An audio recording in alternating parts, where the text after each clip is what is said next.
In part 3 of today's show, we're going to take a closer look at what the Future in 2021 report tells us is one of the most pressing concerns for many organisations today: cyber security. In fact, the report told us that cybersecurity was the second biggest consideration when investing in new technology, with half of organisations believing that cybersecurity will be considered in every business decision they make this year. So, to shed some light on the murky world of cyber attacks and provide what seems to be some much-needed clarity on how best to protect your company from online threats, I'm delighted to be joined by Managing Director of BT Security, Kevin Brown. Kevin, good to see you again. Thank you very much indeed for joining us. Thank you, David. So, I guess the big question that seems to have cropped up from the report really is how this change that we've been going through over the last 18 months, this shift from to home and hybrid working and increased digitisation. What effect has that had on cybersecurity? And the question I've got to build onto that is, how's that changed from the conversation you and I were having this time last year, 12 months on from, when we were reflecting on the first kind of wave of the pandemic and its effect on us? Well, where's the year gone? I know. But I think we're in the middle of a perfect storm, because on the one hand, as technology and security architecture has changed over the last year, you've seen the absolute collapse of what was traditionally the security perimeter. On the other hand, and I think it came out in the last panel session, is the need to be online being the new front line. Yeah. So every organisation needs to be able to access their data from anywhere and from any device, which goes against only making sure it's trusted Wi-Fi and so on. So you've got these two. Thrown into that mix is now not just a journey to a cloud, but actually it's the journey to a multi-cloud environment, which is adding some of that complexity. So it's a fairly complex environment at the moment. Now, I guess when me and you sat, virtually this time last year, we were talking about it, and we were talking about businesses had decided to take on a lot of risk in order to, it was a fight for survival for many organisations, that they needed to access the data, they needed their workforce working from home. Yeah. Actually, a year, 18 months on, this is now the new norm.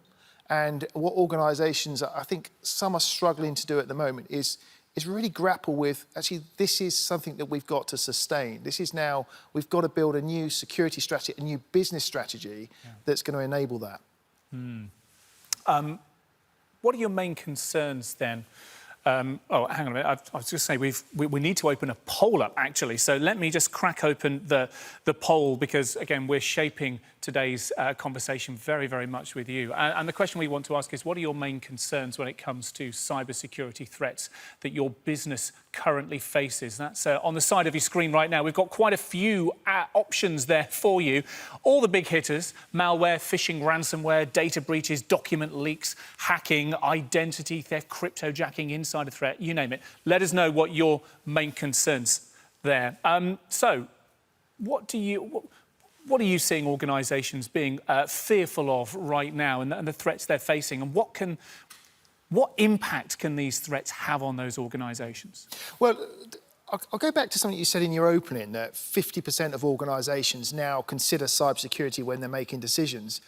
What's happened to the other 50%? The other 50%, yes. That's a great... And that's a key point, because I actually think from our survey as well, it recognised that over a third cited security as the barrier to them embracing technology.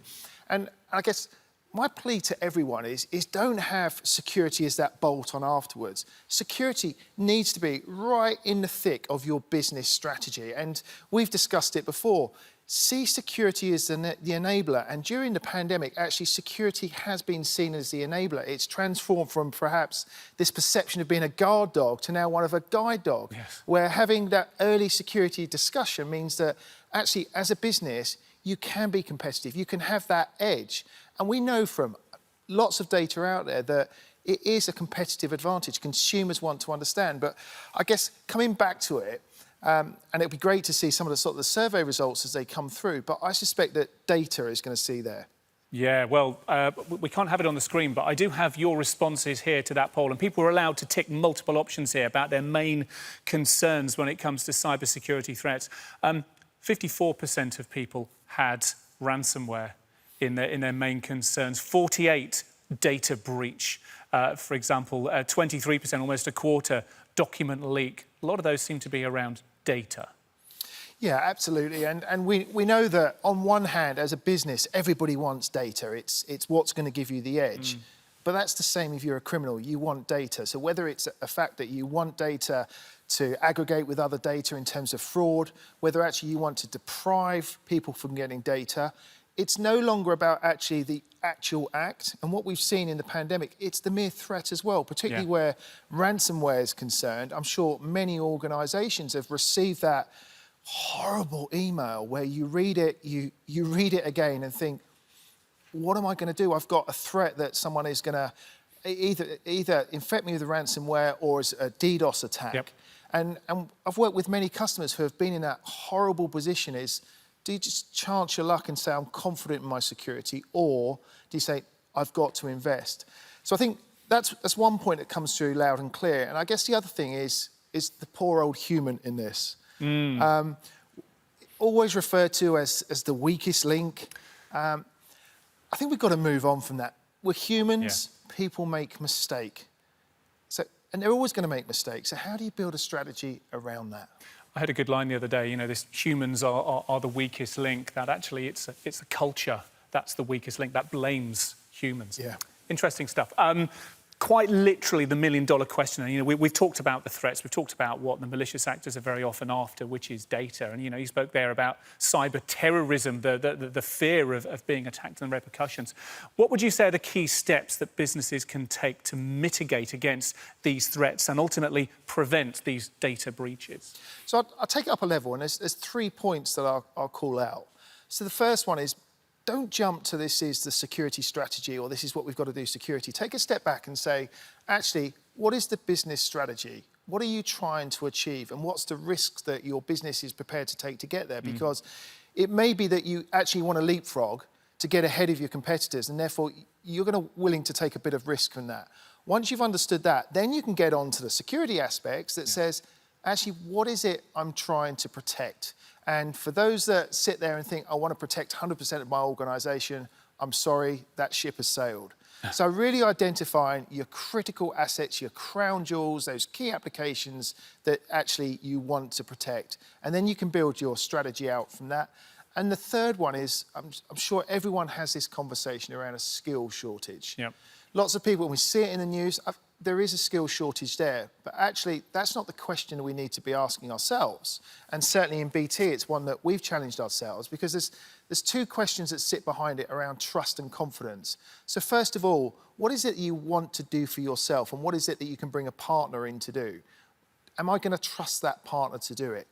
The second point then is one about automation, and we've spoken a lot about AI and the role of it. Actually, what are you going to trust to be automated? And how are you going to evolve that journey? Once you've answered those 2, then you can get back to say, actually, what are the skills that I need to retain in my organisation that I'm going to invest in to actually move up the stack? Very quickly, there's another bit of the report, the Future in 2021 data that I just want to dip into and just get your quick feedback on.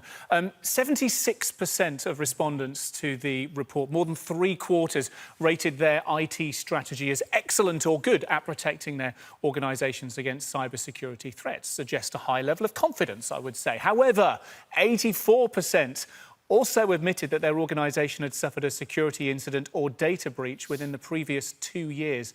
84%, Kevin. That does suggest to me, high confidence, but an even higher degree of incidents and data breaches, that there is a degree of confusion over an organisation's understanding of its true cyber security, cyber safety. So very quickly, what should organisations be doing right now to reevaluate and get a real view of where they're really at when it comes to cyber? So there absolutely is a false sense of security that sadly exists. A lot of how good we are at security has been sort of subjective. It's, as you said, we're good at it, we've got the great skills. Take an objective view of it. What's the baseline you're against? What's the regulatory body saying? What's the standards that you want to apply? And then use some form of risk quantification tool. And us in BT, we've actually invested in one recently. So actually, we know where we stand against the relevant standards for us, for telco, but for many other standards. So it's have that objective view that you can work from.